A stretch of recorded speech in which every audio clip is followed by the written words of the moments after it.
Okay, shall we start? Can I welcome you all here tonight? I'm Francis Seeley, and I'm from GlobalNet21. This meeting is sort of quite unique in a way for two reasons. First, because we're actually streaming it, so those of you who are watching out there, welcome to this as well. And it's the first time we've tried this, and we hope it works. I'm sure we'll make some mistakes, but if we're going to do a meeting on the digital age, we might as well use digital technology to get this out to the world. So we're trying it tonight. And the other sort of unique thing about this meeting is it's bringing two groups of people together. GlobalNet21, which is the group that I'm involved in, and the group that David's involved in, which is the London Futurists. Now, they're both quite large groups on the meetup site, but they're different audiences, and they come to this problem from different directions. Talking about the digital age is sort of just to the mill for the London Futurists. I'm sure they talk about it a lot. But GlobalNet's more used to talking about inequality and poverty and international conflict and issues like that. And so they don't tend to think so much about our digital futures in the way that probably the London Futurists do. And maybe the London Futurists don't always think about the issues that GlobalNet does in the way they do. So bringing two audiences together could be really intriguing. And I hope we'll have an interesting dialogue tonight about what happens. Anyhow, before we start and I go through what we're going to do for this evening, Ed Superior is over here, and he's going to come up and tell us a bit about this building. We're really, really grateful to him for letting us have this space, because it's a wonderful space. It does a lot of digital activities, digital activism. It's incredibly innovative, and it's a right place to be. In fact, this is where I gather Jeremy Corbyn launched his digital program for his campaign. But anyhow, I'm sure you can tell us about that. But Ed, thanks for doing this. And would you like to say a word about what you do here?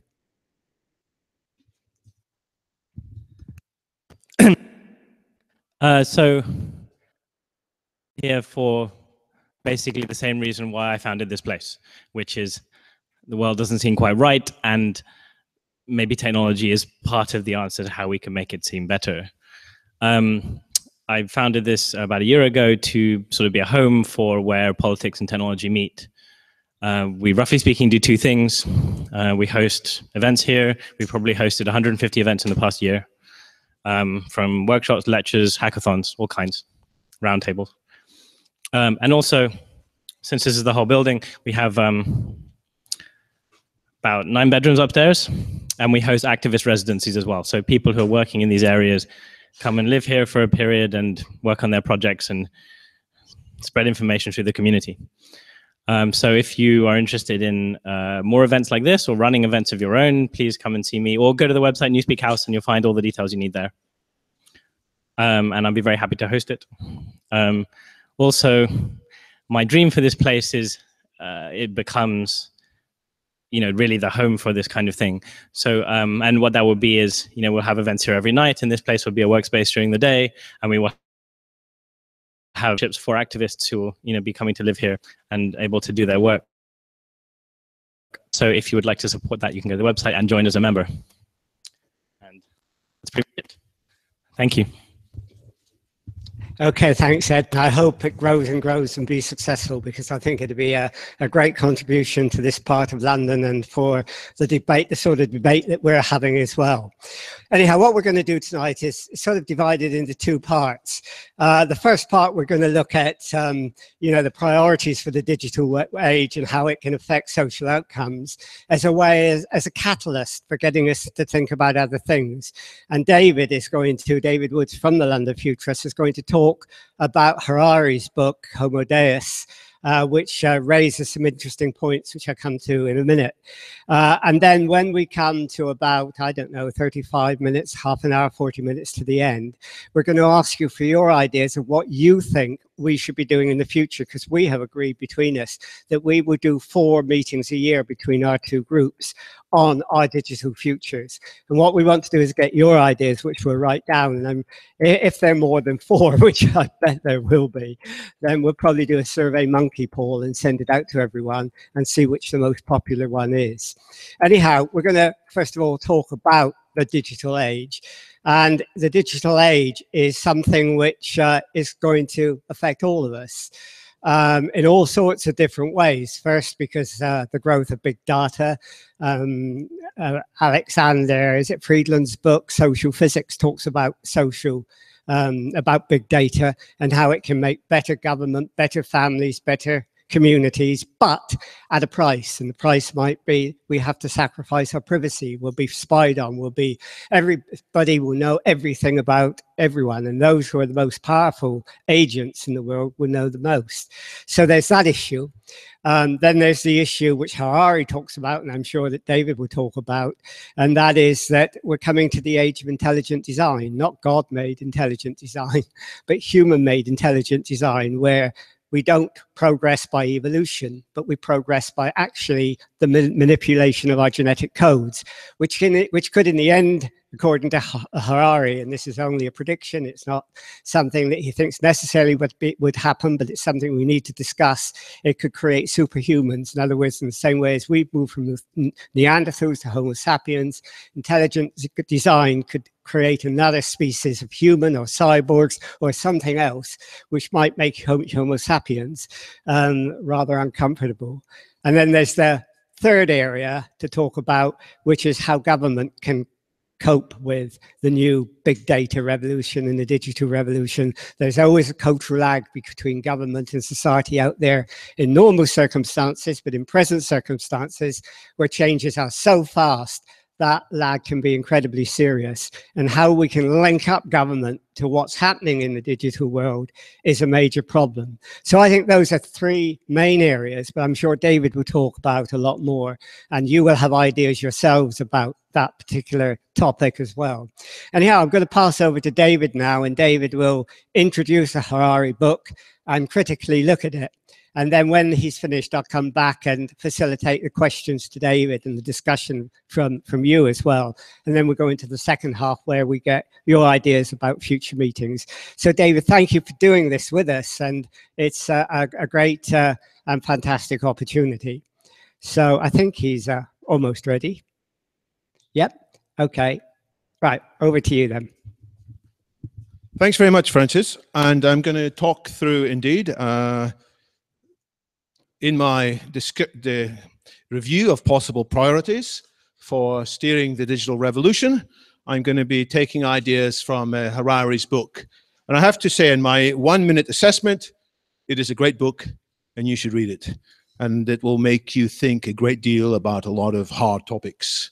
And I'll pick out some of them in the next 20 minutes or so, but it's only going to be a few. First, though, a few words about this concept of futurist. Some of you may be comfortable describing yourself as an occasional futurist. Some of you may think it's a bit of a weird notion, and you may sort of laugh at people who imagine that they can foretell the future. I'll introduce the notion of futurist by just relating about a meeting that took place in America about 5 years ago between a prominent American politician and a futurist. The politician was really looking for insight about what's coming next, and the futurist was a bit stuck as she was peering into her crystal ball.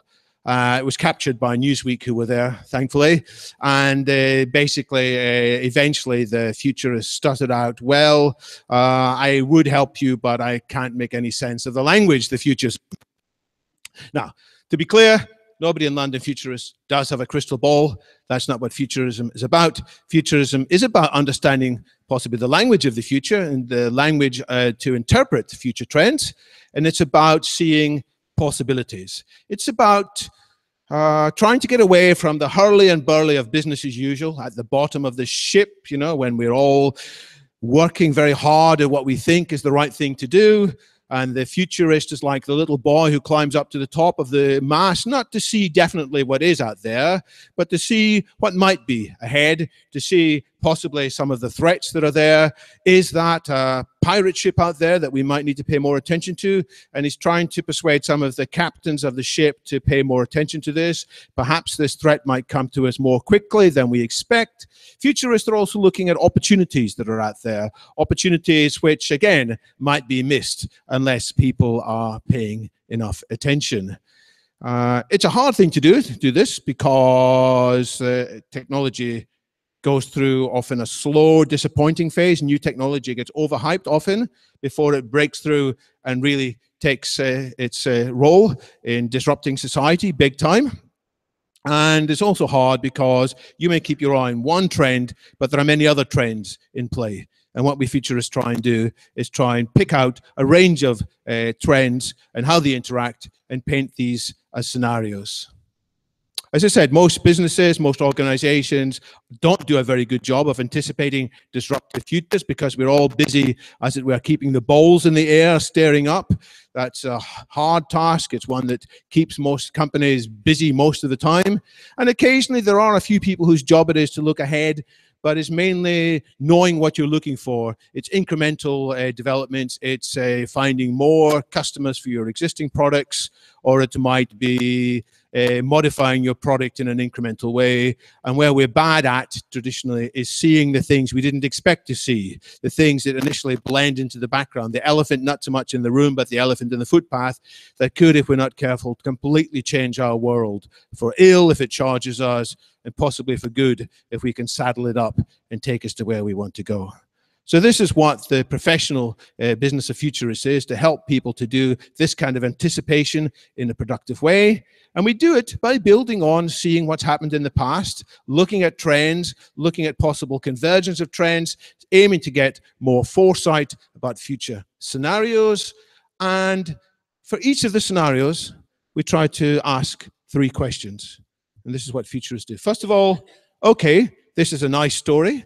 This is quite an exciting story. It's made a lot of money for a Hollywood scriptwriter. Is it actually a credible story? Is it something we should pay serious attention to? Does it stack up technically, or is it just some weird science fiction? And by the way, does it stack up socially? Because there are many things which are technically feasible, but which don't actually take place in the real world because of social pressures. Secondly, once we figure out that a scenario deserves attention because it's credible, we have to often overcome an initial future shock. And some of the things I'm going to cover in the next 20 minutes or so is going to cause some nervous laughter around the room, I'm sure, when you're coming across some of these ideas for the first time. And we have to be able to kind of hold our calm, move beyond an initial wow reaction or yuck reaction, both of which is often a misleading because it's grounded too much in our evolutionary past and not able to cater for new ideas. And the third great question that futurists try and understand is, well, all right, if something is desirable after all, how do we make it come about? How do we steer towards the best scenario, able to actually influence exactly which scenario comes about? Are we at least ready to wave breaks over us? At least we'll know which direction we want to swim in. And there are 3 different sets of skills, as you can realize. There's a sort of scientific forecasting skill to weigh up how credible a claim is. There's skills of activists or politicians or agile developers or entrepreneurs who can steer something.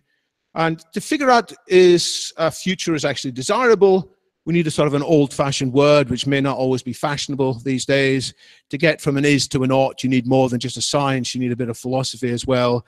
And we futurists try and help people to get in touch with the inner philosophy, as it were. So we're going to look at history. We're going to look at the words of a historian, Yuval Harari, who, by the way, didn't set out to be a futurist. He set out to give a wonderful course about the history of mankind, 70,000 years. It was his previous book, Sapiens, and the previous book was liked so much, it was recommended by, amongst others, Bill Gates and even Barack Obama. You may have heard of these guys. They both recommended that people read it. But as the course of going around talking about history, more and more people asked him, well, what does this tell you about the future? As Mark Twain said, history may not repeat, but it tends to rhyme. Yuval Harari's point is, actually, one reason to study history is that if we're not careful, we are constrained by our own kind of simple ideas of where we've come from. If we study history properly, it will loosen the grip of the past, and it will give us more options to consider. And that's very much in line with what futurists are trying to do. We're trying to give people the kind of flexibility of thinking they can see these options. Harari divides the history into sort of 2 phases. There's sort of up to the 2000 or up to the present century, and then there's a world of difference going to unfold likely in this 21st century. He says that most of history up till now, humanity has been preoccupied by 3 huge problems each of which has basically been outside of human control. There's the problem of famine. Every so often, large groups of people would be devastated by failures of the harvest and by other factors. There's the problem of the plague, which would come along and devastate large parts of the population, as we had in this country, and the Black Death, killing, what, a third of the population, and by war. And for most of history, humans would pray to gods and angels and saints with little impact on the course of these terrible scourges. They would enter into various political arrangements, again, with little impact. And it's only relatively recently that humanity has managed to make headway on these scourges. But in the 21st century, Harari states that these scourges, they still exist, but whenever they strike, we no longer say, well, that's just the way things are. We say, we should have managed this better.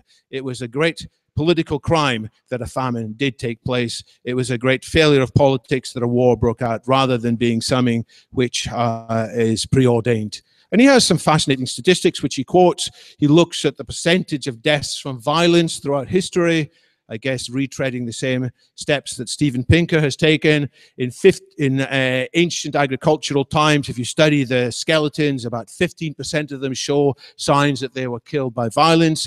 If you roll forward to the last century, it was a century of great wars, of course, but only about 5% of people met their deaths in violence. And in the 21st century, in the opening years, we're down to just 1%. And of course, that's still far too many, but it's a great change from what's happened historically. If we look at the 56 million people who died in the year 2012, only 620,000 died from other people being violent against them, either by war or by crime. That's still far too many, of course, but it's less than the number who committed suicide, self-inflicted violence. It's less than the number who were killed by car accidents. It's less than the number of people who died of diabetes. So Harari says we should be more worried by McDonald's and Coca-Cola than we are about Al-Qaeda. Don't know if I entirely agree with him there. I think it's true. McDonald's and Coca-Cola and others are probably killing a lot more people today than terrorism, but things might change. In terms of famine, yes, some people are still dying with famine and nutrition. Of these 56 million people, maybe 1 million died, but obesity killed 3 million. So war has changed for all kinds of reasons, in part because the main sources of wealth these days aren't things you can usefully fight wars over. It's more about data. So if these are no longer the big challenges facing humanity, and I think this is right, what's taking their place? What is on the agenda for humanity in the 21st century? And Harari spells it out like this. Immortality, not just that we stop people dying with infectious diseases, but we increasingly stop people dying of diseases of old age. Not just that we have enough to eat, but that we have more and more happiness. And indeed, that we'll have powers which formerly people would have said are godlike. Hence, the title of his book, Homo Deus. I'll spend a couple of moments on each of these, and then we'll look at very important questions arising. But in broad terms, he says, the reason we can do all this, or the reason this is on the table, the things that can be done in the 21st century, is because of what the main products of human activity will be in the 21st century. It's no longer just methods of transport. It's no longer just gadgets. It's new bodies, new minds, and new brains. We have the ability now with technology to enhance bodies, brains, and minds, and these lie behind each of these three great projects of the 21st century. In terms of immortality, Harari has this picture in his book, a medieval depiction of death with a scythe coming randomly, arbitrarily, taking away a living person to the world of the hereafter, out of control of anything that humans might do. But Harari says that our efforts the past couple of centuries made big progress against famine and disease. We will just extend that and tackle the diseases of old age. And people will want it because, after all, everybody is taught again and again in films, in the courtrooms, in legal cases, and by politicians and by actors and actresses that the most important value is the worth of human life, as is enshrined in the United Nations Declaration of Human Rights, which states that the right to life is humanity's most fundamental value. It doesn't say you only have that right to life if you happen to be born in the Western world, or you happen to be a man, or you happen to be 80 years or less. It is universal and applies for the old as well as the young. And no longer do we think when somebody dies, oh, that's just death coming along and there's something we don't understand. It's a technical problem nowadays. You know, why did this person die? Well, the politician screwed up, or the person was eating the wrong food, or his heart wasn't strong enough. Why wasn't his heart strong enough? Again, it's a technical issue which has a technical solution. And there are many people well placed in industry, such as one of the high-ups in Google Ventures, in fact, the person who runs Google Ventures, Jim Marris, who Harari quotes as giving an interview recently. Is it possible to live to be 500?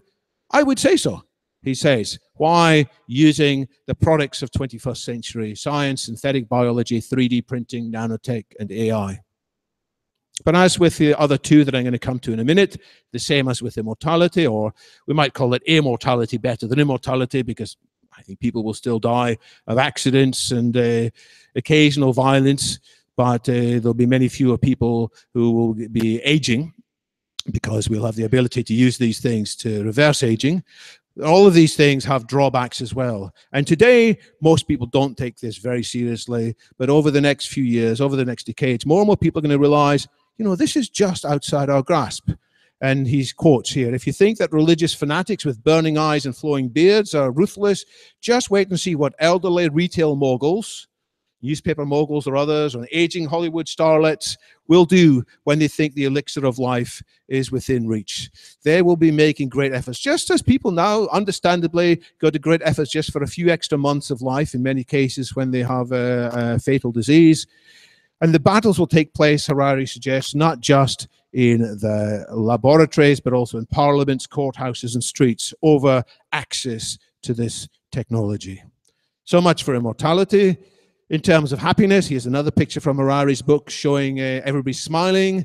And he points out that actually, although people say a right to life is the most fundamental thing, we're actually more concerned about being happy as well. And many thinkers, prophets, and ordinary people have highlighted this. And he gives the example of two countries, gives the example of Singapore and Costa Rica, which are comparable in some ways. Singapore citizens are much more productive than those from Costa Rica.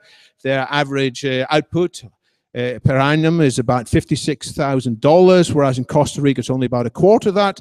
But Costa Ricans, in survey after survey, report far higher levels of life satisfaction than the Singaporeans. So who would you rather be, a productive but unsatisfied Singaporean, or less productive but much more satisfied Costa Rican? Indeed, we are looking at happiness.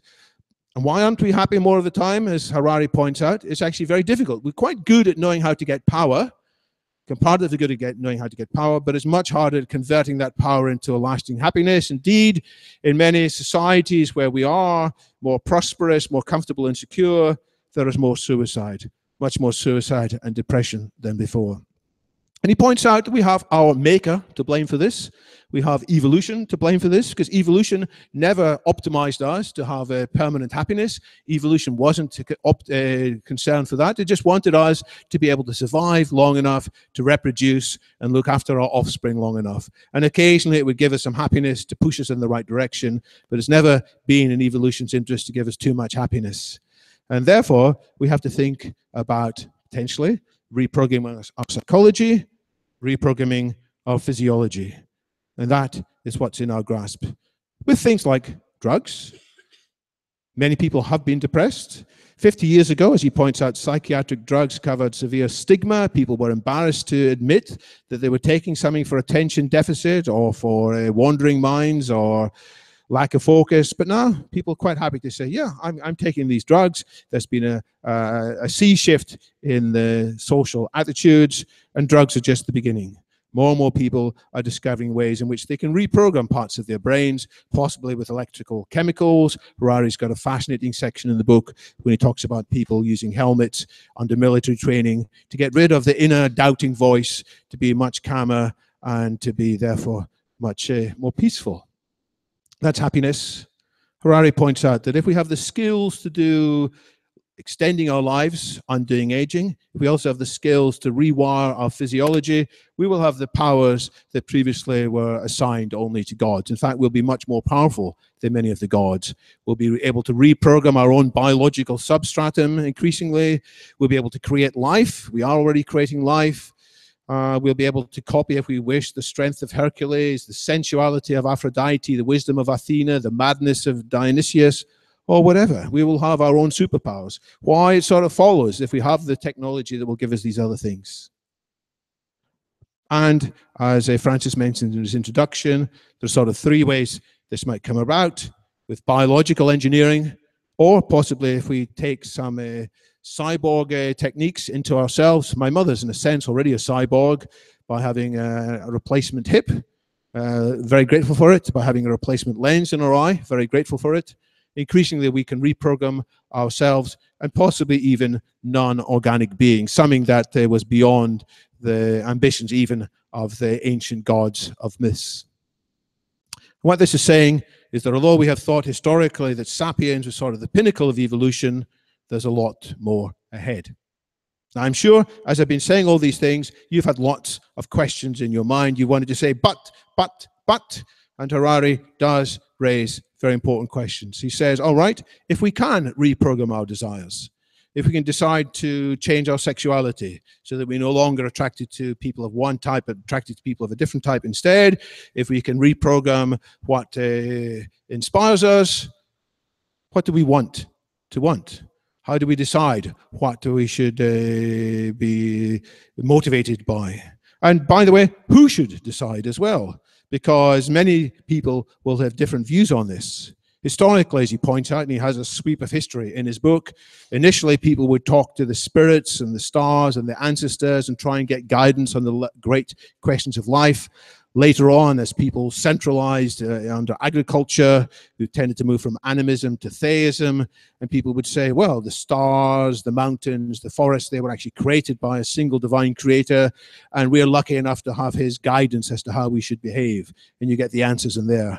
Later on again, we move from theism to humanism, and more people would say, you know, these holy books, they're human creations. If we want to know what we should want, if we want to know how we should spend our time, we should consult our own inner resources. We should talk, by all means, run around in the forest, by all means, read the holy books, but ultimately we humans are the bellwether. And this is what Harari calls the biggest religion in the world today, humanism, in the sense that it's something that guides people and allows them to collaborate. It's a shared belief in something that cannot be tangibly proven. Well, but as we are seeing, with the possibilities of more evolved humans, smarter humans, more enhanced humans, Harari talks in the second last chapter of his book about possible techno-humans or transhumans. He doesn't use that word much, but these might be better placed to take even smarter decisions, and we'll come to that in a minute. And then the final idea in this book, well, actually, it would be better if we got rid of all human weaknesses altogether. Let's have objective science, objective data making the decisions for us. And that's the digital future, and that's what I'm going to finish with in a few minutes. The challenge, as Harari points out, is that humanity is at the point of being split in a way that maybe hasn't happened throughout history. But people have looked ahead and said that maybe in the future, in H.G. Wells' 1895 book, The War of the Worlds, in which somebody from Richmond in London went forward tens of thousands of years and found that mankind was split into the leisured class, who were very different from the downtrodden people who lived in caves. Well, Harari thinks this is a scenario which is ahead too, maybe not so far in the future. It's the future of the haves and the have-nots. And to quote him, he says, in the 21st century, without intending to, we might create the most unequal societies ever because of what technology will enable.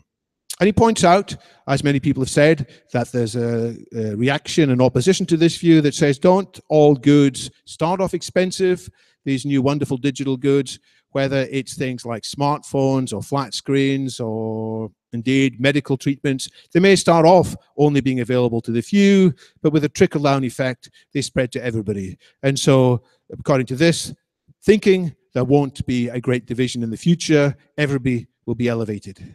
And Harari has 2 points that he makes in response to that, which I think deserve a lot of attention. He thinks 2 things are going to change in the 21st century, which means we risk having greater inequality than ever before. The first is a change in the nature of medicine. Historically, medicine has been about healing the sick. But now, as we've said, we have the vision of upgrading the healthy. So it's not just bringing everybody to the same baseline, but people who have got more money can make themselves incredibly fit, incredibly smart, incredibly strong IQ, incredibly powerful emotional IQ too, possibly. So whereas healing the sick was an egalitarian project, the risk is that upgrading the healthy will increasingly be an elitist project. And those who've got the money will make themselves smarter, and then they'll make more money as a result and use even more money to make themselves even smarter again. The second big change that potentially lies ahead is something worth thinking about quite hard, a potential change in the nature of society. When the welfare state was introduced, whether in Britain or in Germany under Bismarck, it was done sort of to look after the masses because the society needed mass support. I think it was Bismarck who said that if we're going to ask people to go to war for us, if we're going to ask people to run off to the battlefield at the age of 20, we need to make sure that there's a pension waiting for them when they're older. But one of Harari's themes, which we're going to come to in a minute, is the sort of division between the near gods and the near useless. He dares to say that increasingly those who are not super enhanced will be in many ways useless from the point of view of the needs of the elite, needs of society. We don't need mass armies anymore. The countries who win armies don't win it because they can raise larger armies than others. They tend to win wars because they have more technology at their disposal. And they can fight with incredibly accurate missiles or defense systems or cyber attacks. So most of us would be fairly useless to most militaries in the world. And then moving on, most of us may, in the not too distant future, be useless to most potential employees. Why? Because more employees will be using automation, using artificial intelligence, using robots of various types instead of us. And so Harari looks ahead to the failure and crisis of humanism, that this sort of thinking, which has motivated most of our thinking for the last, 50 years or longer, is coming under great crisis. Humans are no longer the right criteria to evaluate things. I mean, in recent history, how do you decide an ethical question? Once upon a time, if you had a strange experience, if a housewife in the Middle Ages unexpectedly ended up having an affair with somebody else, she wasn't quite sure whether that was a good thing or bad thing, what would she do? She would go and ask the priest, because the priest knew about these things, and the priest would consult his holy book, and he would say quite categorically, it doesn't matter what you're feeling, this is against the law, this is against God's law, and you have to do various things and repent, otherwise your eternal soul is in trouble. More recently, if you have such an experience, you don't go to your priest, you tend to go to your psychotherapist or your analyst, and the analyst will say, well, how do you feel about this? Do you feel this has been good or bad? And later on you might think, well, how does your partner and your wife and your spouse and your children feel about it as well? And so on through art, economics, the customer is always right, politics, democracy is the right choice. This is humanism, in which, in liberal humanism, at least all humans are at least in principle equally valuable, because we can all have these contributions and skills. But Harari points out that the same trends that we've been discussing already risk and seem to show that our sense of ourselves as being autonomous agents with free will is increasingly illusory. We take decisions often because of factors that are outside of our conscious awareness, and then later we make up stories to justify why we did various things. But in fact, the decisions came from lower parts of our psyche. Our self-knowledge is limited, often misleading, and we can't find a single conscious soul inside ourselves. There's a multiplicity of different algorithms which are running, which are often easily manipulated. This gets worse because of automation taking us out of more and more job markets. And so Harari says the traditional humanism, which has been flourishing for the last few decades, is in the next few decades going to come under great crisis. And he ends by referring to the possibility of data. as being the solution or a potential solution, which may actually not be great overall, but increasingly it's taking place because more and more of us are relying on algorithms and data to guide us.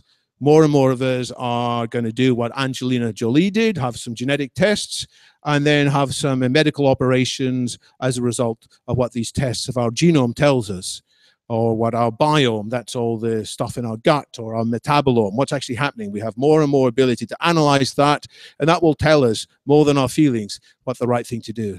We can monitor our internal state via fitness trackers, the quantified self. Software can analyze what we like on social media and can have a pretty good analysis of what we're likely to choose in terms of decisions ahead, even more reliably than most of our friends, just by doing that monitoring. It can look at what we write in our emails. Increasingly, it can watch our faces. It can pick up our emotions. And as a result, algorithms can suggest, and they're already suggesting what books we should read or films to watch. And especially if they're watching our emotions, it will give us even more guidance. And by the way, that guidance can also go back to the author of books and say, you know, so many of your readers gave up reading your book in the 4th chapter. You really ought to rewrite that chapter. The software, as I said, can also guide us to changes in lifestyle, changes in surgery, where to go on holiday, bearing in mind what it knows about us, knowing about everything else. It can even guide us who we should spend time with, and even possibly who to marry. Not just suggesting who we go on a date with, but in the end, and Harari has a section in his book when he walks through a long example, somebody's trying to choose between John and Mark as 2 possible husbands. And the software in the future, in the near future, would say, I know you want me to recommend John because he's actually the more attractive of the 2, but believe me, I've looked at all your interactions, I've looked at what happens to your heart, you're better off going with Mark instead on probabilistic grounds. And in the future, our avatars, our agents might go on our behalf, searching for partners, negotiating with avatars of our potential partners, and then arranging us to go on dates together in real life. What job offers to accept, and increasingly who we should vote for. Because indeed, we often vote for people based on rather superficial reasons which have come about in the last few months before an election, in which we have forgotten many of the things we swore to ourselves in the previous 4 years. And the recommendation is that algorithms are doing this more and more. And if we're not careful, they'll be doing it even more. And humans will no longer be taking the big decisions. But I'm sure you're thinking, as Harari also says, in whose interest are these algorithms acting? You know, Google have got their own motivations. Facebook's got its own motivations. All the other companies with algorithms that we may be giving all our data to, they've got motivations that don't necessarily align with ours. Are we being distracted and pacified? It may be better for governments that we are distracted from the harder questions, so our data may mislead us there. And we may even no longer any humans might understand these algorithms. The algorithms may seem to work remarkably well, but they've gone outside of the ability of humans to understand. And here I refer to this algorithm, AlphaGo, which was designed here in London by a company, DeepMind, that was bought by Google. And it was designed to play a very good game of Go. And what's fascinating is when it was playing the world's best player in March this year, even in the very first game, most of the human commentators were saying it didn't understand why AlphaGo was making various moves. They look like bad moves. It looks like the human's going to win. And when it turned out that they were brilliant moves after all, by the time it got to the next game, and the next game they were saying, well, I don't understand why it's doing these moves, but I'm sure it's right. And when it came to the 4th game, again, this looks like a bit of a blunder, but I'm sure the software knows what it's doing. That was the game, in fact, that Isidol did win. And in the press conference at the end of the whole match, Denis Hassabis, the CEO of DeepMind, was asked a very good question by a member of the audience who said, well, how will we know in the future when your software is taking decisions about the stock exchange or decisions about politics? We might think initially that we should trust it because it was borne out several times to get the right answer. But if nobody really knows what it's doing, how do we know that it's not going to lead us badly astray, claiming it's intuition? So there are the risks that we are making more and more reliance on algorithms, and the human factor will be increasingly less relevant. as Harari points out, when we went from horse-led carriages to horseless carriages, we didn't care too much about the horses. Perhaps the same thing will happen in the great systems which are running these algorithms. They won't care for human involvement anymore because humans won't be making any valuable contributions. And he has a very pithy phrase here: when genetic engineering and artificial intelligence reveal their full potential, perhaps things that we care about a lot today, liberalism, democracy, and free markets, they might become as obsolete as flint knives, tape cassettes, Islam, and communism. All right. I said we'd talk about priorities. Let's just draw this to a conclusion by thinking about priorities. And my first priority is to tell all of you that although it's getting quite hot in here, we're going to have a discussion, and then I'm hoping that some of you will go to the next door pub, which is just outside, and go down the street, and we'll be able to discuss this at the end more. It's a priority for me because I've given my credit card details to this pub, and if nobody whole chunk of money. So I'm hoping at least some of you will go to this well and bucket pub when we wind up here after our next discussions. So that'll be any time from about maybe 9:15 or 9 onwards. And may the conversation flourish there even more than it will do here. Harari says at the end of his book, and I'm giving away the secrets now, I guess, but it's been widely trailed. He said, of course, there are short-term priorities which are in everybody's mind, such as the turmoil in the Middle East, the crisis in Europe, and the risks of the world if the Chinese economy goes belly up.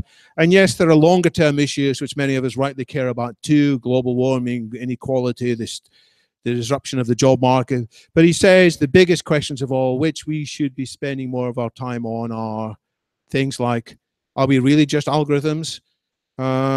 Is there more to humanity than just data processing? What is the nature of this consciousness that we've got?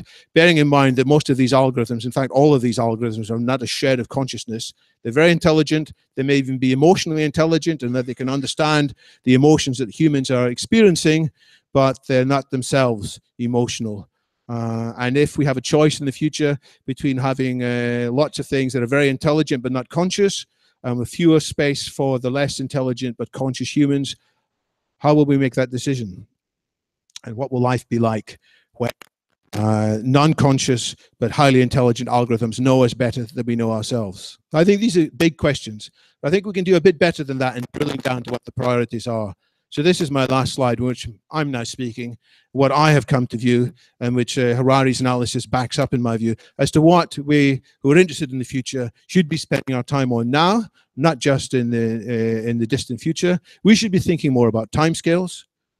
This is one place where I have a slight disagreement with Harari. Harari admits that he's not an expert technologist. He's a historian. He tends to think that the things I've talked about may unfold possibly in the middle of the century, possibly at the end of the century. I think there are at least some possibilities they will happen in the next 20 years, 30 years. And we need to spend more time looking at what's going to accelerate these technologies and what's going to slow them down. So understanding exponential curves, understanding when the exponential curves speed up or slow down, is worth a lot of our attention, so we get clearer views as to the credibility of various timescales. Then we have to be more systematic in understanding what are the risks ahead. And I call them existential risks. They're not just that something bad happens in a locality. There's something happens which should be like setting humanity back into a new dark age. We need the lists of what these are. There's not just that lots of us will lose our jobs. There are many other things that the high tech might do unexpectedly, including, this is the thing that thankfully has got a lot more attention in the last year, which never had before, the risks that as more and more of us are pushed out of the job market because software is able to do our jobs better, the risk that even when you retrain to get a new job, software has retrained faster than us. So we should look at possible transitions to social contracts, whether it's universal basic income or not. This is a hard transition. I don't want to think it's something that's easy, and it requires a lot of attention. Thankfully, the politicians are now looking at that as they never were before. Even further on is, well, what else are this artificial intelligence is going to do?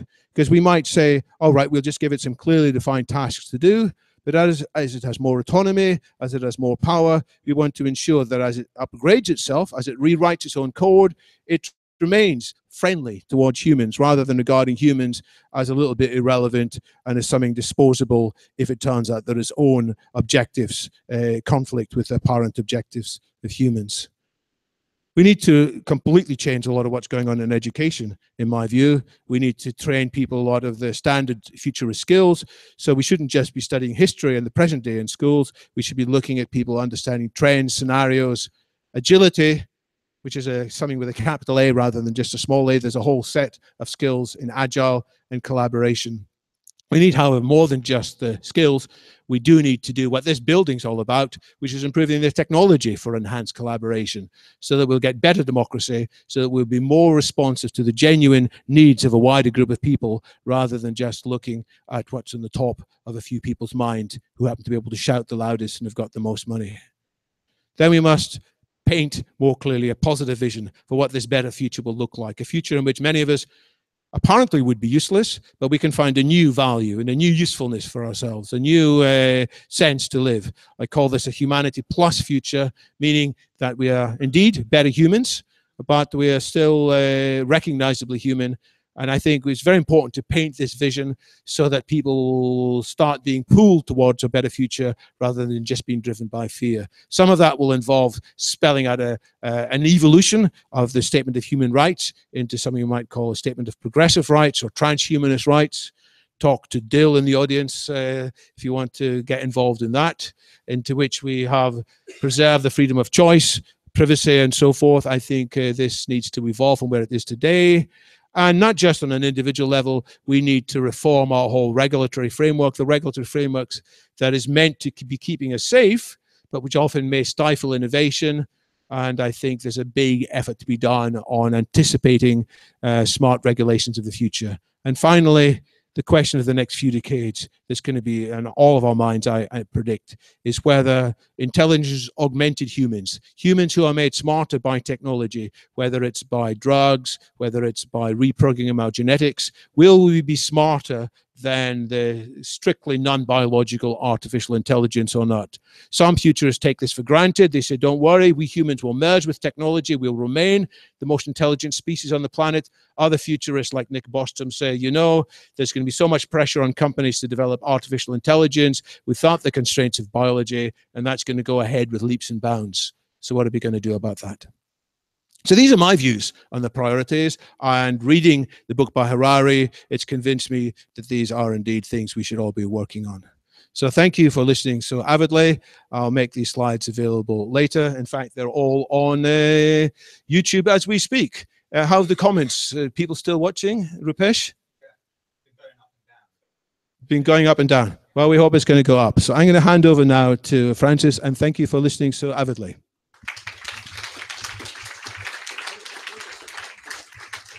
Okay, I must say, having read Harari's previous book, Homo Sapiens, A Brief History of Humankind, and got well into Homo Deus, I must say that David's summary was brilliant. I mean, he actually captured exactly what Harari was saying and added to it as well.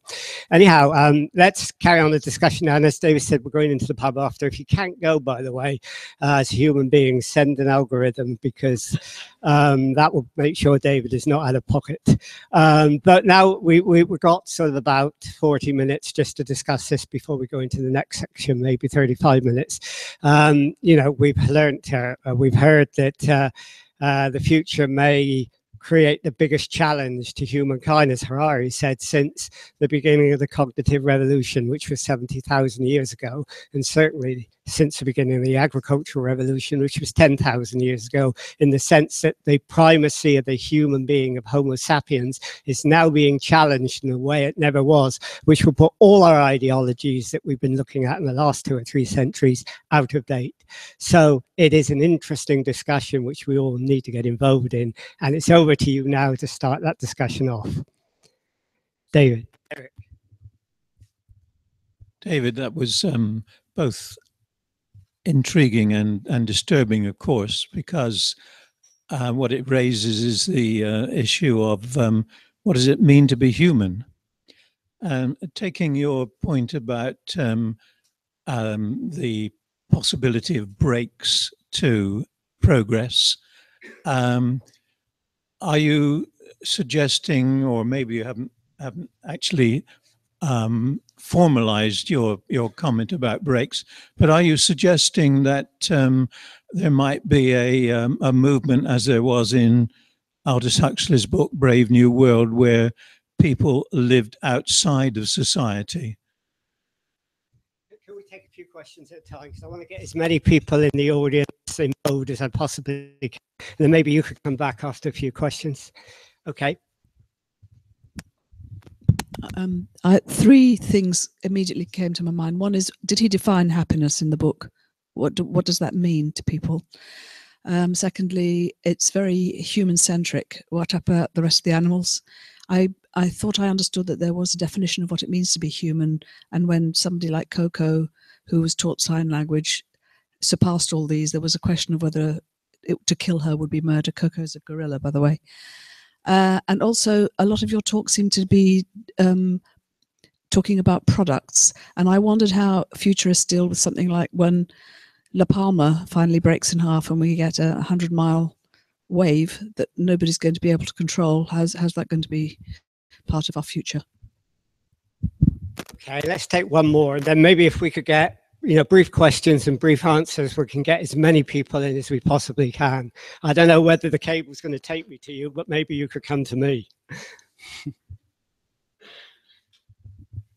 Okay, thank you. I have basically, I did not see any information about a threat to digital revolution, and these threats are cyber security, hacking, and the threat of the dark web to the digital revolution. Okay, let's take those. First of all, Brave New World one, will we have a society outside of the superhumans being controlled and boxed in? Questions about definition of happiness and the supremacy of human beings via the animals, plus the things that Harari talks about, the things that could threaten us in the future that would destroy everything, could be nuclear war or climate change, and you talk about the tsunami, and then the whole question of hacking and the danger of the digital revolution in that sense. So what is happiness? It's a very important question, and Harari looks at it very significantly, and I didn't do anything like justice to that. He also talks about that in the end of his previous book. He does talk about animals and their mental states. He reviews the fact that for most of history, most people thought that there was no emotional life or consciousness inside animals, and he refutes that. He gives lots of evidence that they may not have quite as rich a consciousness as ours, but they have got a lot of rich internal conscious states as far as anybody can tell. And he criticizes humanity very significantly for our misuse of animals. He is a vegetarian, a committed vegetarian, and he talks at length about the damage done by humans to farm animals in terms of the suffering inflicted there. So he is very sympathetic to the needs to take more than just a short-term human point of view. His analysis of humanism is saying this has been the prevailing thinking of society, that more and more people have thought that animals were below us, and that's sort of justified the agricultural revolution. Even before the agricultural revolution, Harari talks about people living in a much greater state of harmony with animals. But as the agricultural revolution came along, then there was a kind of a mental separation. Well, pigs may be a bit like us, but frankly, they've got to be different to us, which justifies us treating them in such a way. As to what is happiness, he reflects a lot on people like Seneca and the Buddha and so on. There's more than just a hedonic pleasure. It's about understanding different states of consciousness, and he very much is sympathetic and argues that we need to explore this further so that we can understand what will truly be a good life for us. So, but happiness is the eudaimonia as well as the hedonism. In terms of what technology can do for hurricanes, well, it does. There are ways of building cities that will make them more resilient to hurricanes. What is La Palma, sorry? It's splitting in half because...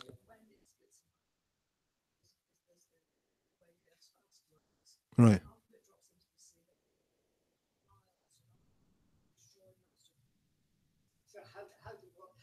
you say relate to what you explain that. Oh, if you need to control that, I see what you mean. Okay. Okay, so there is this whole field, a very controversial field, but a field that is called geoengineering, in which people say we can, and to some extent, with caution, although the question is how much caution is being applied, we can prepare interventions which might stop the worst effects of hurricanes, the worst effect of earthquakes, the worst effect of volcanoes, and possibly also the effects of tsunamis. So I'm not, can't go into all of that now, but that's one angle to it. And the other angle is that we should be able to move people, in some cases, out of their present habitats and into safer habitats. So it is something thought about, but it raises questions. Well, is this the right thing to do? Is it better to possibly stay there? Harari talks about the flooding of the Three Gorges Dam, in which it looks like at least one species was made extinct. There's some kind of aquatic animal. No, not aquatic animal, some other animal that lived in that space, which was made extinct as a result of this. And people thought in advance it might happen, but they still decided it was right for the economy to make that decision. And he urges that these things be thought more carefully in the future. In terms of a Brave New World and people living on the reservation, living outside society, indeed it is possible there's going to be a bigger fragmentation of humanity. It won't all necessarily be people who are at the fringes of current society. They may find a different purpose and a different way to live, like the savage did in Brave New World, or rather the people that the savage was living with, the so-called savage.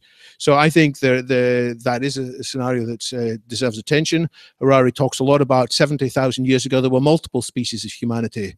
And then for whatever reason, Homo sapiens, over the course from then until about 20,000 years ago, made all the others extinct by one means or another.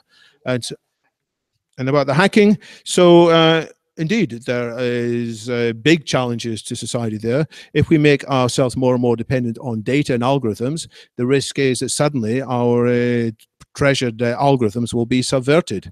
So one of the risks that people talk about with artificial intelligence, some people say, don't need to worry, artificial intelligence is going to always be friendly to humans because we'll design it to be friendly to humans. But what if somebody else comes along and hacks it for whatever reason?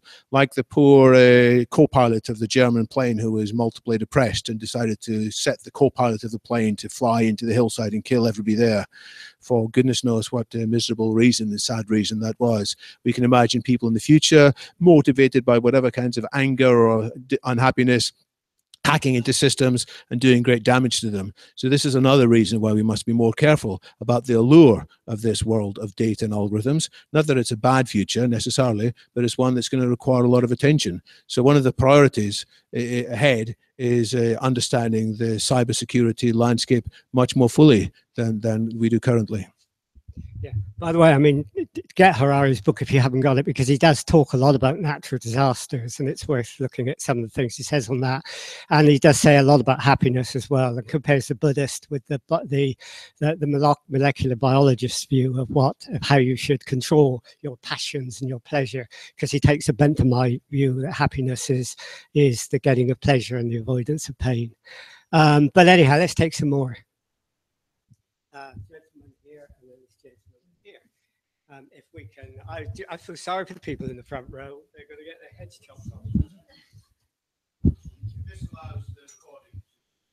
All right, thank you. It allows the artificial superintelligence to see. Thank you. Wow, what a great presentation on a variety of subjects that really one needs to ponder for days, if not months, to come to some wide-reaching conclusions.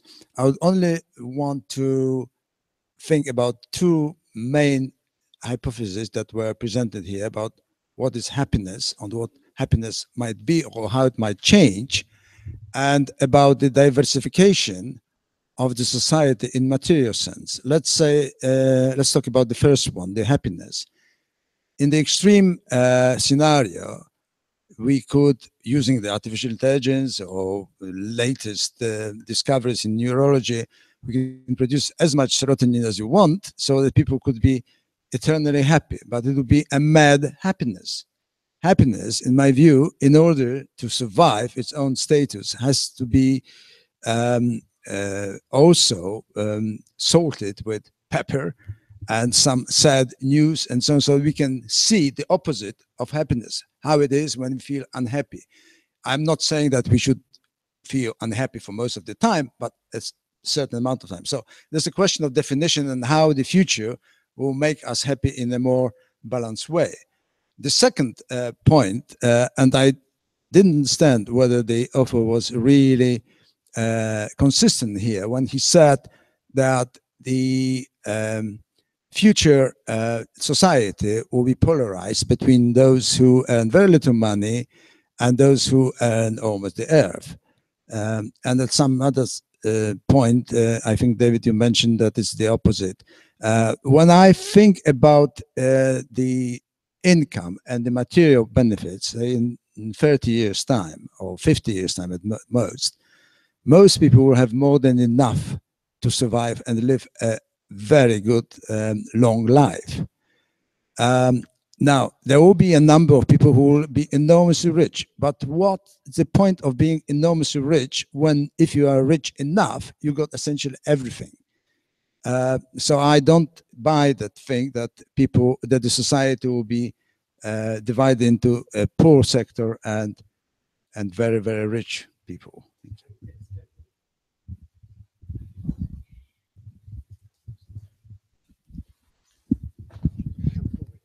Yeah, I just wanted to touch on the economics aspects again. So there's an assumption there's going to be a greater divide between the haves and the have-nots.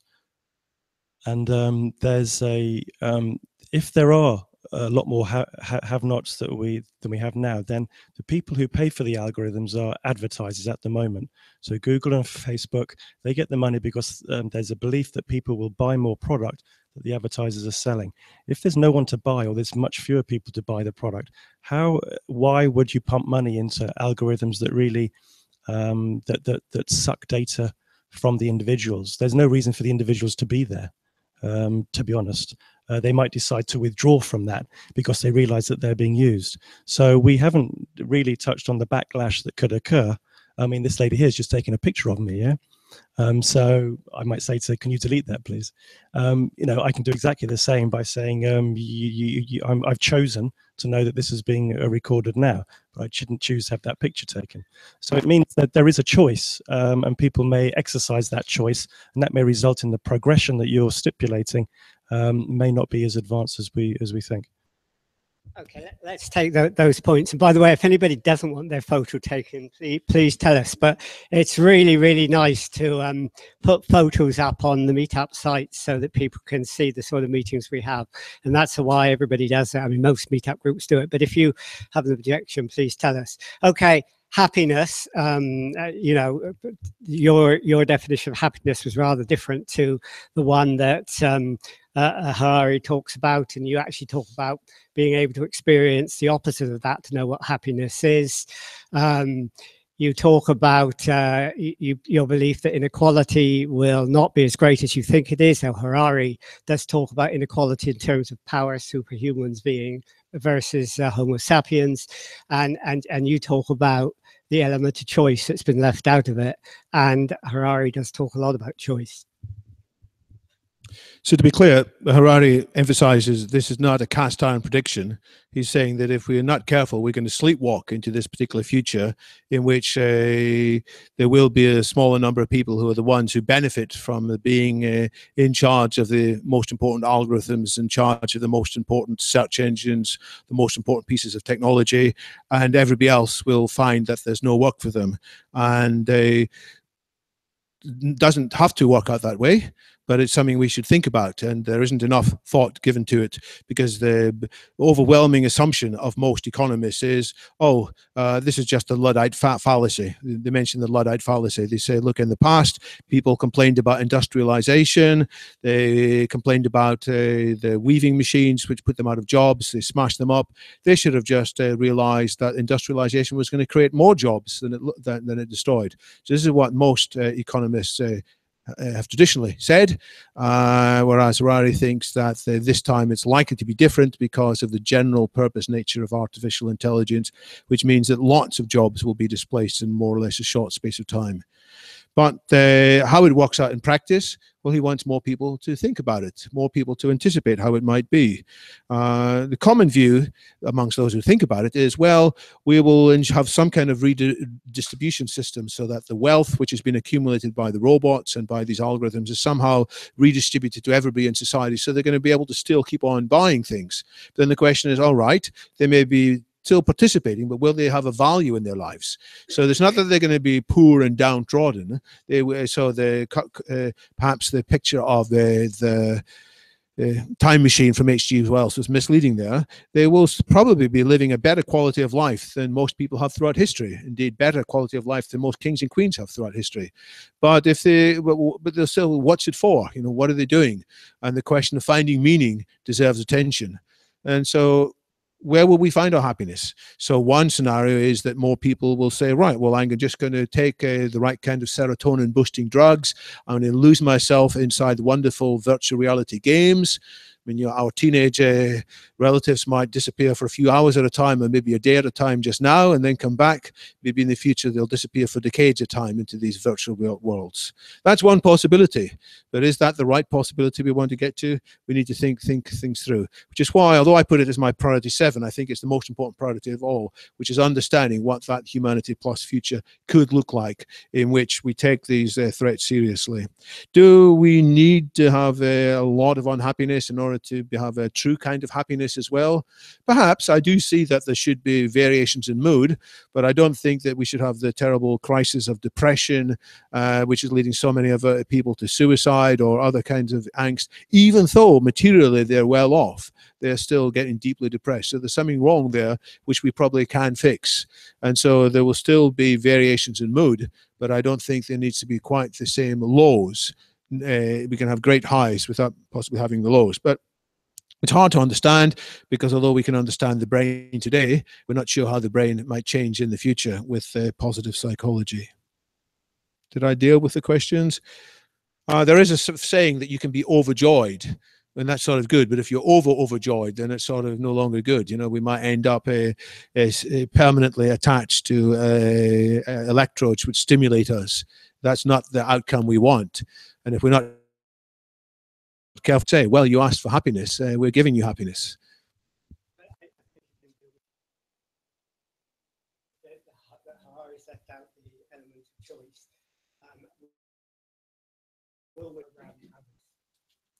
So it may be that some of the algorithms might want to remove our choice because it'll be convenient.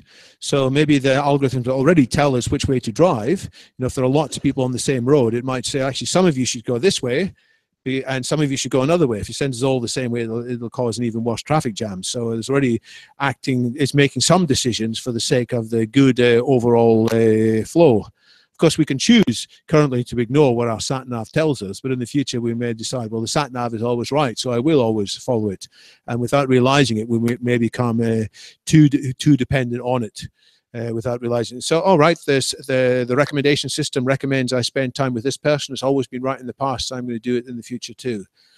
But that recommendation system may not actually have our own best needs at heart. It may be thinking for the needs of society, peaceful, placid society as a whole, or it might be doing it for the economic well-being somehow of its masters. So we need to reassert choice, but it's got to be informed choice, which means we need to understand what's going on.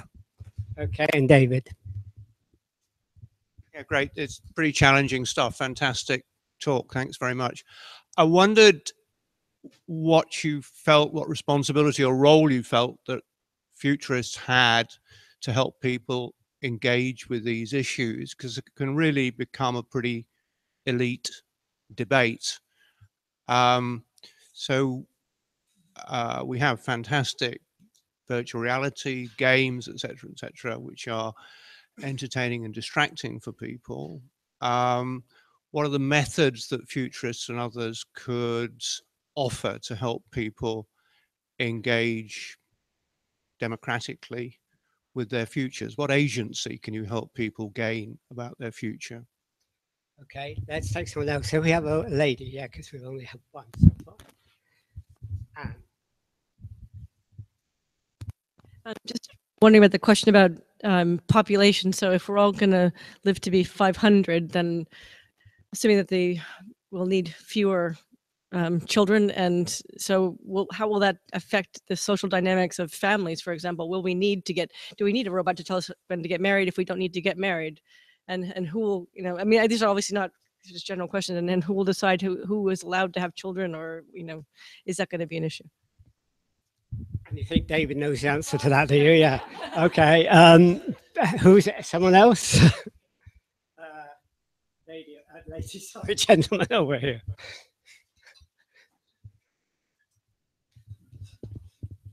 Thank you. The first thing is just an observation. I find it exciting, but as was touched upon, sort of terrifyingly elitist.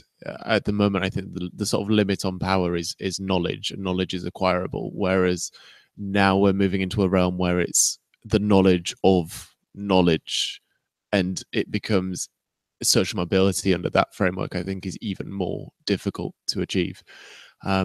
My question is, how do we measure AI? Because traditional experiments, you measure it against sort of a gold standard of human intuition. If you're looking at sort of natural language processing, you look at it against a human gold standard.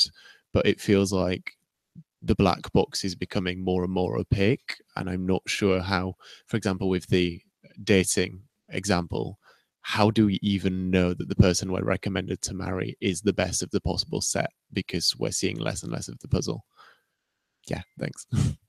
Okay, so the question is, how do we assess the intelligence of AI? I mean, will it be making the right choices, or will we be following it because it says it does and it's not based upon the right algorithms? The question about which I'm sure you can answer, about who should we marry, and I mean, will it determine for us the number of children we can have and the choices we have to make? And David's point about these are really challenging questions that only a few people are talking about nowadays. And in a way, I suppose us getting together, the two groups, is a way of dealing with that, of trying to bring it to a wider audience. Streaming it is a way of doing that. But what other ways do you think we can do it? So I'm very keen that this discussion does not remain an elite discussion, and I'm keen that we get better information into the hands of Hollywood scriptwriters so that the stories they paint there are a little bit closer to discussions of what might actually happen. So some things I've seen recently, which I thought were a good step in the right direction, include Ex Machina, or Ex Machina, which is the film about a woman who was clearly not a human because she had a see-through body. She was an artificial intelligence. That had a professor of Imperial College robotics, Murray Shanahan, as the technical advisor, which means that most of the science in there, of course, it's not here today, but many of the issues discussed are more in the mainstream of what futurists and real technologists think about. So that's one good example. I also look at the Humans Channel 4 series that was on a while back, in which people bought synths in their house. Obviously, some of that was a bit exaggerated, but there's some real issues there about technological unemployment and others. So I'm very keen to work with scriptwriters and others so that the stories they tell are closer to what real discussion should be, rather than being painted in some very unhelpful ways. For example, Terminator is unhelpful in many ways, in part because Terminator suggests that if the robots really do gain control, it's not too bad. We just need one human to exert superhuman strength and he'll manage to defeat these super intelligent AIs. Whereas in reality, we wouldn't have the slightest chance because we would be outgunned hundreds or thousands against. So and many other things wrong with that. So it's great entertainment, and entertainment's fine if it gets people interested, but then we need more mainstream discussions as well. And if there are any people writing stories or films in the audience, I'd love to talk to you. Population growth, I did write about that in a book which I published earlier this year. It's a book called The Abolition of Aging. I think one of the commonest objections about, well, if people live longer, here's the bad things, and top on the list of bad things is there wouldn't be room for everybody in the earth, and there would be draconian laws about who would be allowed to have children and so on. I take issue with that personally. I think that there's plenty of room on the earth to cope with a much larger population than we've got currently. If we sort ourselves out, if we avoid the mass practices of agriculture, which we do currently, if we change to growing meat in the lab, cows on farms, for example, then there's plenty of energy hitting the area of salt water, which we can turn into fresh water. In principle, over the next few decades, we can solve that problem. It's just the politics that gets in the way. And I say just the politics, of course, that is a nightmare. But in principle, the technology is not holding us back there. In terms of who decides about children, I think there's other questions as well, because in the future, there's going to be the possibility to have children grown outside of the mother's body in artificial wombs. It's called ectogenesis, which is also in Brave New World, by the way. J.B.S. Haldane coined the term, Aldous Huxley coined the term ectogenesis. They set that in what, 27 or hundreds of years in the future. Towards the end of his life, Huxley thought maybe that would be happening a lot sooner. And I think it is, I don't know, maybe 50% likely that within 20 or 30 years, some people will be having babies outside of their bodies. And some people say, yuck, that's the most horrible thing I can ever imagine. Other people say, you know, maybe I'll be interested in that, especially if people who have gone beyond normal childbearing age, gone beyond the menopause, it might be possible for them also to have children, because we can turn some of their other stem cells back into eggs. So I think this question is going to arise in the future, and we're going to have to decide whether there is enough space on the planet. I think there will be, and in due course we can build lovely eco skyscrapers and go into space. How do we measure AI? So in the end, to start off with, people will choose these algorithms if on the whole they give the right answers or better answers. Well, why do you trust your sat nav if on the whole it gives you good routes? If it leads you down the garden path almost literally a few times, then you stop trusting it. So, but there are dangers there, because it might go wrong one time in 100 or one time in 1,000. It might go disastrously wrong. So which is why we need to keep thinking. And there, of course, there's plenty of horror stories on the internet of people who just trusted their sat nav the one time in 1,000 when they shouldn't have done so. How will we know whether AI is making progress? Well, there are various tests that people have talked about. There's a Turing test. There's other kinds of Turing tests as well. There's a musical Turing test that people have been through recently, which is also in Harari's book. He talks about a composer who's able to write software that could compose music in the style of Bach. And the classical music critic said, you'll never manage to convince me that that an AI can create music with soul. But it was done with a whole audience. There were 3 pieces played, one by the software, one was a real piece by Bach, which was less well known, and there was one by the critic himself, who thought he would write a good piece, which is imitating Bach. And the audience was asked which piece really moved their soul, and many of them had their souls moved by the piece, which it turned out was written by the software. So we will trust that software according to whether it works. But to the extent to which the software is a black box, that is dangerous. So what we must ask for is transparency. We must ask for the algorithms to be made more transparent. And to the extent that some of these things work by deep learning and impenetrable networks, we have to have other software analyzing them independently to test to what extent we can rely on them.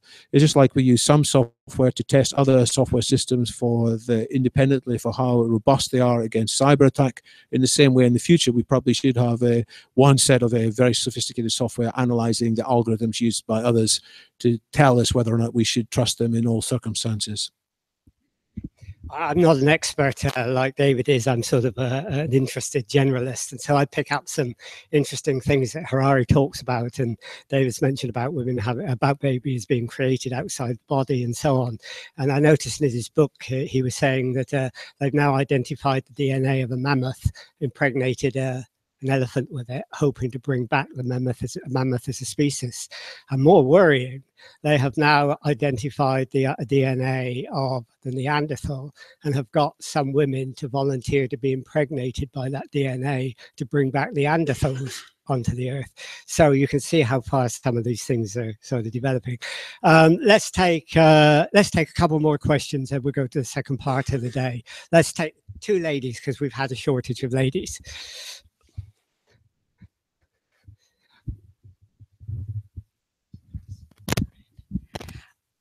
To the extent that these emerging technologies to the evolution of our emotions, so take road rage, for example, or how we've become more, lots of emerging research as to whether or not that's caused by technology or simply how we've evolved. Does Harari talk about how happiness might change, and if transhumanist emerging technologies will cause us to become more individualistic, or if that will actually help our society be more social? Hi, my name is Vera Grablichner, and I'm a digital media specialist currently working on a VR startup. But let's talk about a bit more about artificial intelligence. I'm wondering, I mean, it's a fantastic presentation, and I think I'm going to definitely buy the book because there are lots of brilliant ideas in it. I'm just wondering, artificial intelligence, how can it be friendly at all? Because artificial intelligence is all about self-learning, and when those machines kind of educate themselves, then they don't need us humans. So what would really happen to us? I mean, how could there be anything like friendly AI? Right, let's say maybe your point could come up in the next part, yeah, because we're getting don't fall over, please. Yeah. Okay, the question of you know, happiness and whether it could be individualistic or social, it was one question, and the really big question about AI, and that is, you know, will it make humans totally redundant? So the question I had was, what sense can it make sense to talk about AI being friendly? It's just a loose term. It's not Harari's term. It's actually from another futurist called Eliezer Yudkowsky, who's given many years of his life to try and figuring out the framework for what he calls friendly AI. What it means is that AI is guided by various principles, various fundamental goals. When the AI does things, it's told you, here's the target, and by the way, here are some things you must not do. It's almost like the 3 laws of robotics in Isaac Asimov, which are sort of a fictional device, fictional method, but I mean, they say above all else, you should not harm humans, you know. And so, to what extent can we write these goals into the DNA or the equivalent of the DNA of AI in a way that when the AI rewrites itself, as it may well do, as it is able to generate next generations of AI? Because the whole point of what's called the singularity comes when one generation of artificial intelligence is able to write the next generation, making its own improvements. It might look at its own source code and say, you know, I can optimize this. It might design better hardware and say, you know, I'm currently constrained by this bottleneck. If I had a different set of transistors in here, I would run faster. Okay, so I'm anthropomorphizing that, but you can have a software that's just as software figures out how do I get from my home to Newspeak House. Well, it's answering a set of questions, and so software may be tasked with the ability to figure out improvements to how it works. And currently, all these improvements have humans in the loop, but maybe it'll go faster when there are no humans in the loop. And then overnight, potentially, this is a so-called hard takeoff scenario. Overnight, one bit of software enhances itself, becomes smarter. The smarter bit of software is even smarter than before, so it can enhance itself more. And maybe the capability might go up by an order of magnitude or 2 orders of magnitude overnight. So that is the risk. Now, when that happens, how do we ensure that it still keeps that prime directive inside and doesn't decide, you know, this bit about being nice to humans, it's not very helpful to what I'm really trying to do. It's a bit of a hindrance. You know, it's like in some present day societies, there's the big requirement. You must, whatever else you do, be a faithful. The first son has to look after the parents. You know, it's built into the culture. Whatever else you do, it's your responsibility, filial piety, look after the parents. But eventually, in the modern days, more and more people are saying, you know, I know this is what my culture tells me to do, but, you know, I've got to do my own thing here, and I need the freedom to go away. So what's going to stop the robots or the AIs of the future saying, I know this was my culture, but frankly, I've got something better to do, and I'm going to rewrite this and take out to have the blue pill.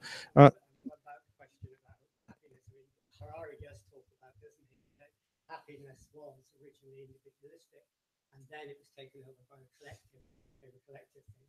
Where do we go from here in the future? What will happiness be defined in 20 to 30 years time?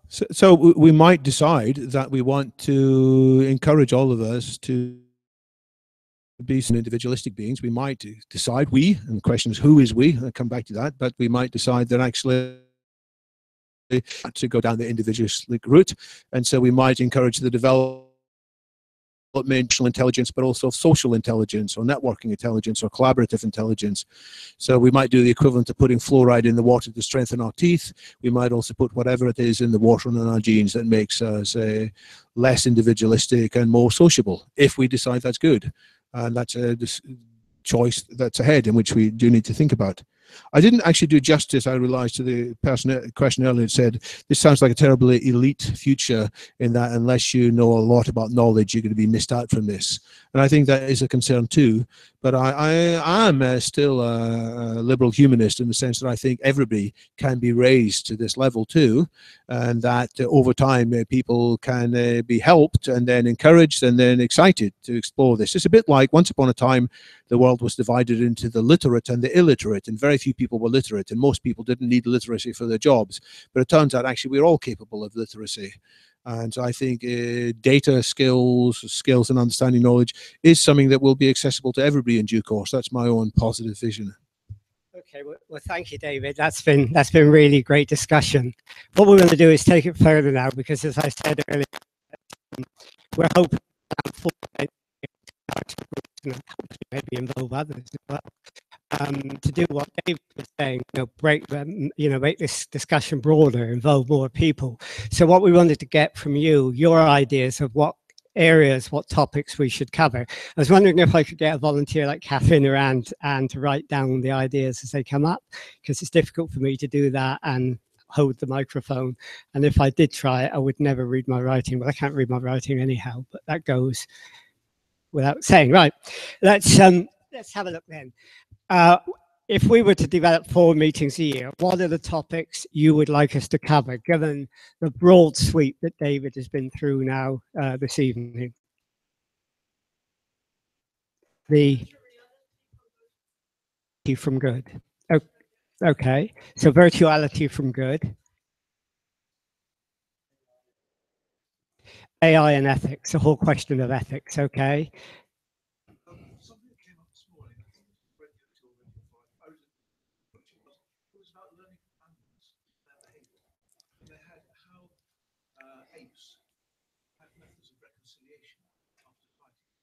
So these were very, very developed, because everyone came around the losers, passing the loser on the head. Even the winner came around and sought acceptance from the person who lost. So also the animal lost. So I think there are lots of behaviors we overlook in animals. Okay, so learning with animals, yeah.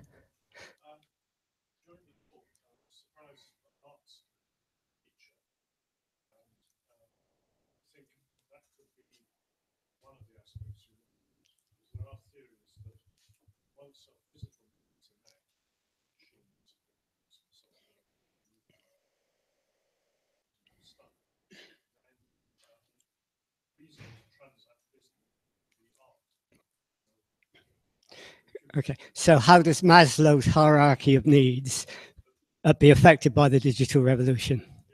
Okay, that's a good topic. Yeah.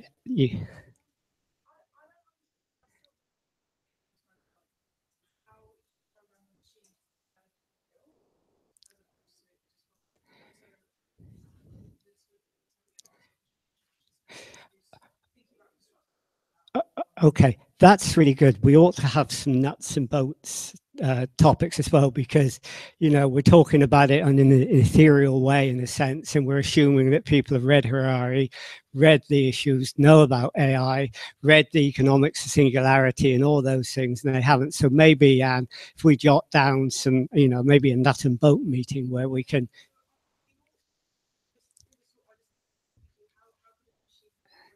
Yeah.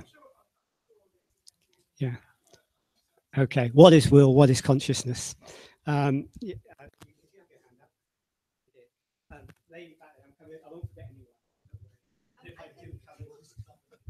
it would be interesting to find out what defines a human once you've decided to augment or not augment or transcend or whatever you decide to call it, how you would define what human is if you are still human.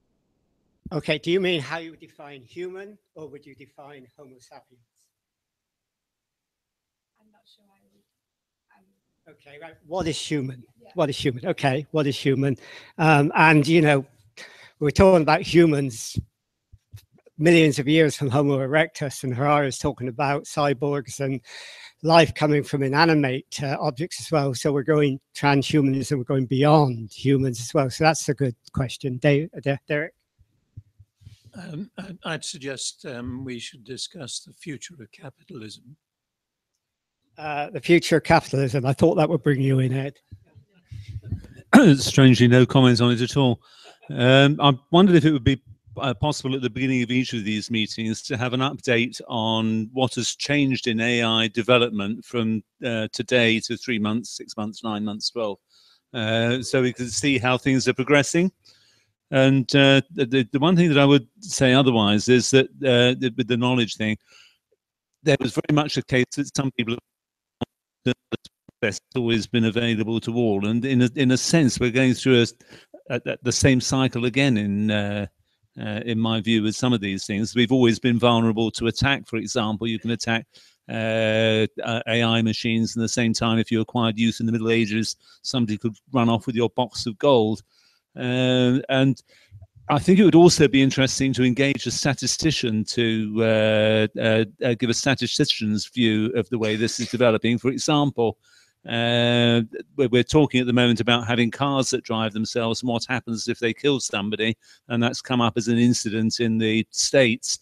But maybe that's a good thing if you only through AI kill 1 person per 3 million miles of driving, where humans do it once every 1 million miles of driving. And that's a kind of interesting moral judgment to think of, and the statistics come into it. Thank you. Okay. So running update, but by the way, I mean, there's so many ideas, and running update's a good one. And maybe we, David, where are you? Maybe we can combine the meetings with even webinars, which look at the updated things as well. But you don't watch webinars, but we could do that. Okay, so you got that, did you, Anne? And yeah.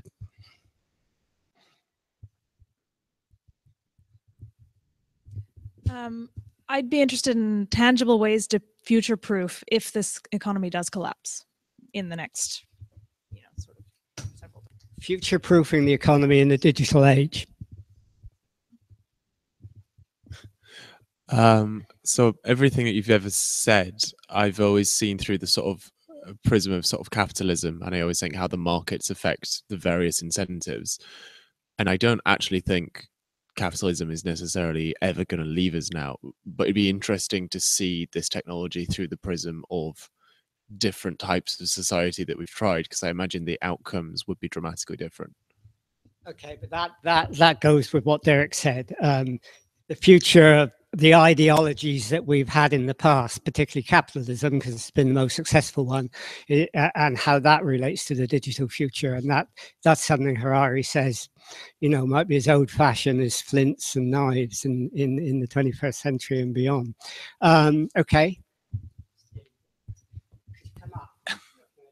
Something that might hit the intersection of the two groups quite well, I think, is better democratics. In other words, digitally enabled democratics. How we can move beyond what we currently have, which is the Greeks knew as a clocracy, which is more commonly known as mobocracy, to proper democratics.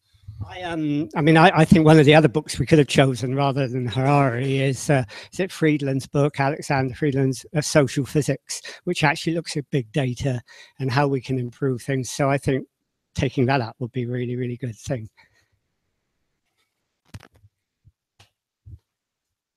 Actually, I'm leading on slightly from that. I was going to say the lack of future in democracy as a possible topic. I mean, is there a future? I have a couple of topics that may be related. The first is privacy. How do we approach AI having a much larger role in our lives every day?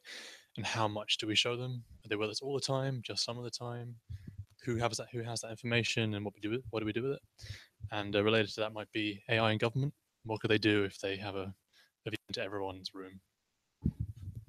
Okay, that one as well. And I mean, again, the book Social Physics deals a great deal with that topic, and that's really useful. Did you have your hand up, or the lady over there? No, you were just waving, were you? Yeah, okay.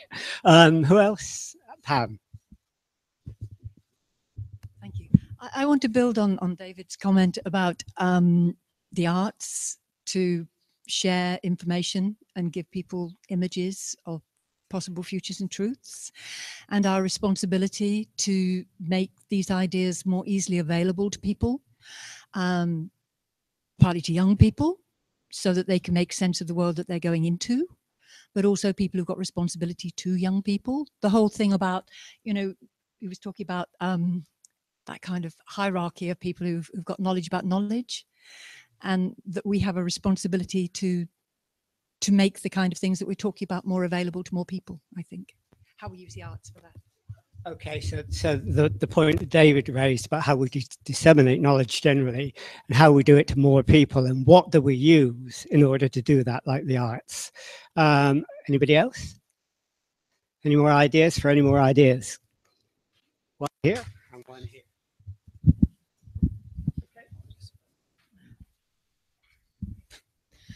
A friend recently posed a question to me whether humans were designed by evolution to keep up with the exponential explosion of data. His argument was that our brains are not really fit to cope with the data that we're faced and all of the social interactions.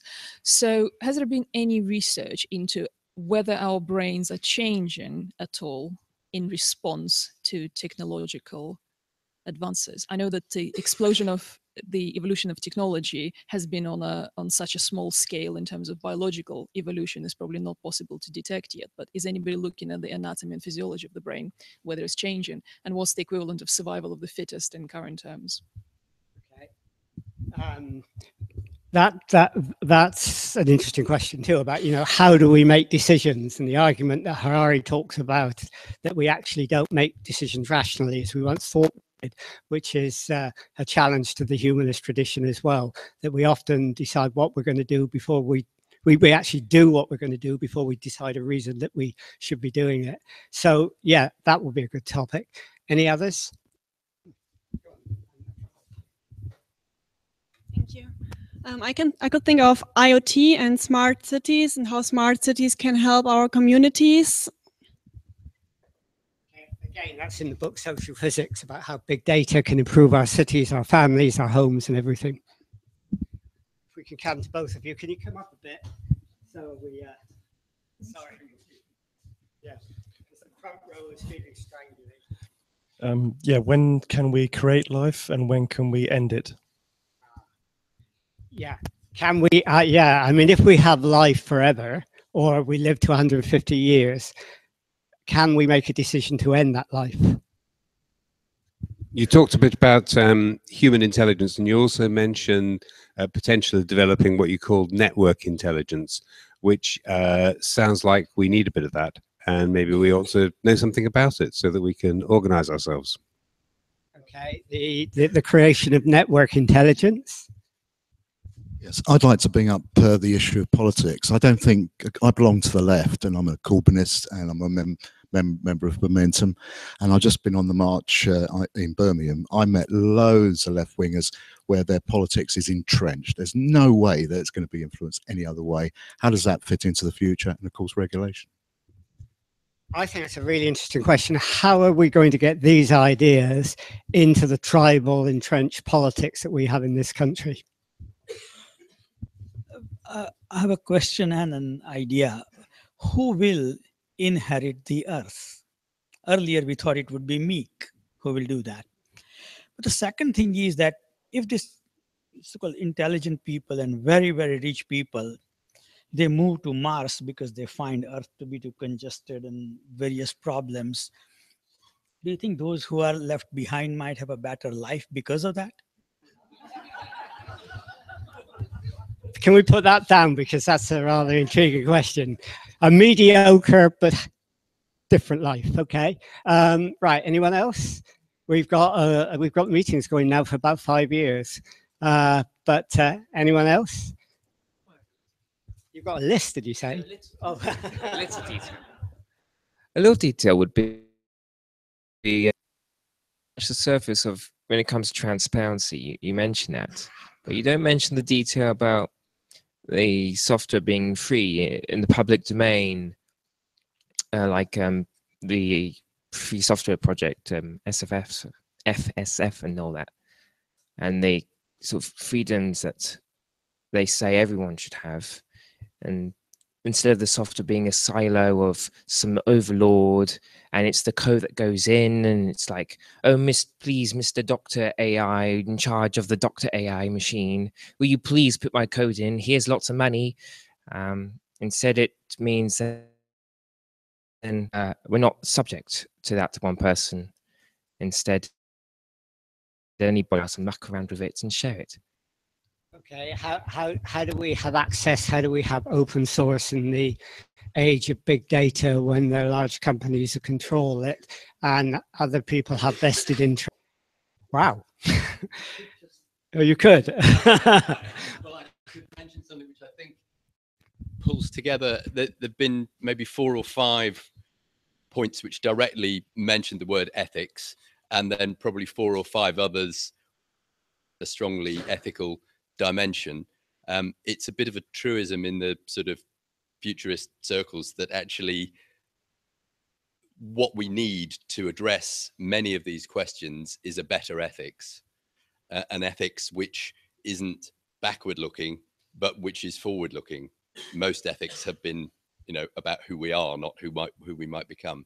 And as it happens, we're about to, I think David's about to publish something that I've sort of fleshed out from a discussion, which is about setting up a project for a progressive ethics.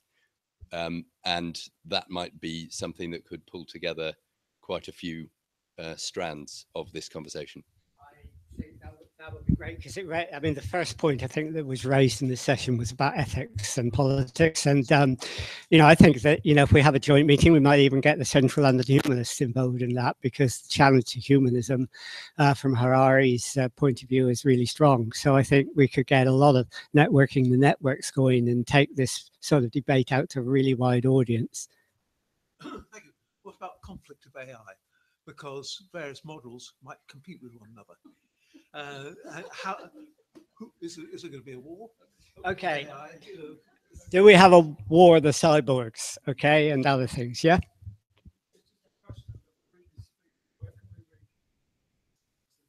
Okay, let's finish there, and we'll ask David to come in on that. Let me say, I'll ask David to have the last word on that, because I think that, what Harari says about the challenge to the ethics of the past, the challenge to humanism, does demand us to rethink ethics and the future of ethics, and maybe progressive ethics is one of the ways of doing that. So before I hand over to him, can I say, from my point of view, thank you all of you for coming along. I think it's been a very interesting evening. It's raised points that a lot of us may not have even considered, and points that some of us may have considered but not forward in the depth that we've gone in today. So what we're going to hope to do now is to follow these through with 4 meetings in the coming year, maybe other activities as well, like online webinars that we could do, and in GlobalNet we do a lot of those. And what we'll do is we'll take your ideas, if I can read Anne's writing, which is probably a lot better than mine, and we'll put them into a series of points. I'll combine them together so that we've got substantive topics.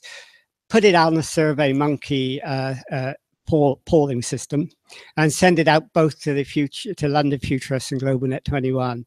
And we did this once before. I was very skeptical because I didn't think people would answer, but I was really surprised. A lot of people did, and I was proven to be wrong. So I think that we probably would get a good response. And then we'll try and pick the most popular 4 of those, and that doesn't mean the other topics we won't deal with, because I said if we do webinars and so on, we can also deal with those topics as well. So we'll try and deal with as many of them as we can. Anyhow, when we finished, as you know, the pub that David mentioned is literally a minute that way. So if you want to carry on this discussion and make sure David doesn't have to pay, the landlord. Please go there. And I hope we'll see you the next time we do that. And again, finally, Ed, thank you for your premises. And Ed kindly said that we can use this, am I right, for our future meetings when we do them 4 times a year. And I think this is an ideal place to do that. So thank you very much for that. It's been fantastic. And thank you all. And thank you for those who are watching. Progressive ethics.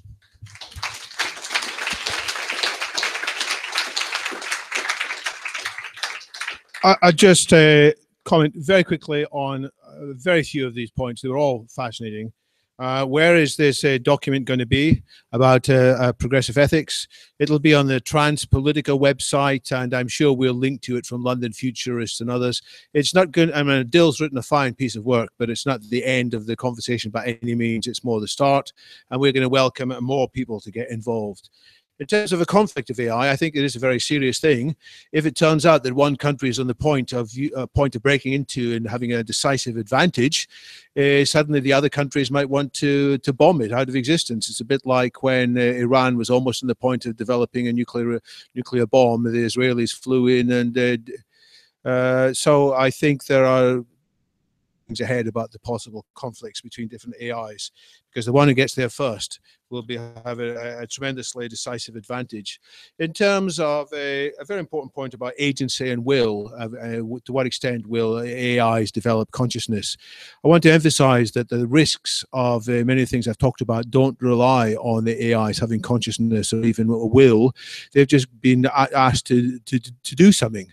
So we might ask it, all right, we want you to calculate all the digits of pi, please, to calculate the first 2 as you can, and it will say to itself, I've got to calculate this. This is my prime directive. I want as many resources as possible to be used for this. I'm going to stop all these other computers doing all these tasks that aren't relevant to this task that I've been assigned to do. I'm going to take over these other computers and make sure they're all doing this as well. And all these humans, they might actually switch me off before I finish this. I'm going to make sure that the humans don't switch me off. And so I'm going to make them happy, by the way, because I know they'll be happy if they've got electrodes wired to their brains and they're on a permanent orgasm. So that's how history might end, with the wrong kind of a bang. Now, in terms of arts in the future, I do want to say one brief thing about that. And Harari talks quite a lot about it in the book, in terms of what we might do in the future. See myself doing in the future. I'd love to get back to the mathematics I used to explore, and which I never quite got beyond all the early foothills. I do think there's a huge amount of music to explore, and even though I may not be the best, as good as AIs at creating music,